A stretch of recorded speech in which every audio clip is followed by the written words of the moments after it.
এরকম নয়। আমরা যারা ছাত্ররা আছি আমরা বলতে পারবো, যখন আমরা দরখাস্ত লিখেছি ট্রান্সফার সার্টিফিকেট, ট্রান্সফার সার্টিফিকেট এর আরবি যে দরখাস্ত আমরা লিখেছি পড়েছি সেটাকে বলা হয় শাহাদাতি ইন্তিকাল, অর্থাৎ ট্রান্সফার হওয়া।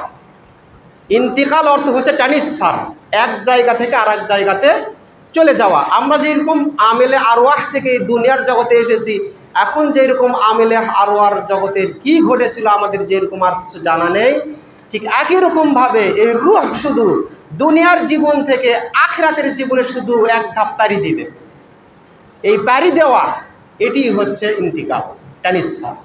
কাজেই মৃত্যুটা আমাদের শেষ নয়, মৃত্যুটা হচ্ছে আমাদের ট্রান্সফার, এক জগৎ থেকে আরেক জগতে চলে যাব, এই মাধ্যম মাত্র।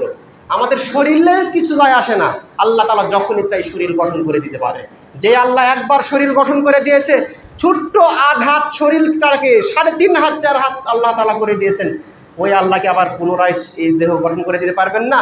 পারবেন। শুনুন, এই শরীরের উপর কবরের আযাব হবে না, আযাব হবে কিন্তু রূহের উপর, রূহের উপর হবে। আপনি যখন আমরা ঘুমিয়ে থাকি, অচমকায় অনেক স্বপ্ন দেখি, সাপে ধারাচ্ছে, বাঘে ধারাচ্ছে, গর্তে পড়ে গেছি, নদীতে পড়ে গেছি, আমরা সাঁতার কেটে উঠতে পারতেছি না, কষ্ট অনুভব করতেছি। আসলে কি আমরা পড়ে গেছি? সাপে ধারাচ্ছে, বাঘে ধারাচ্ছে, আগুনে পড়ে গেছি? কিচ্ছুই নয়, কিন্তু আমরা অনুভব করতেছি শাস্তি। কার উপর? রূহের উপর। ঠিক একই রকমভাবে কবরে এরকম রূহের উপর শাস্তি দেওয়া হবে। শাস্তি আমরা ঠিকই বুঝতে পারবো।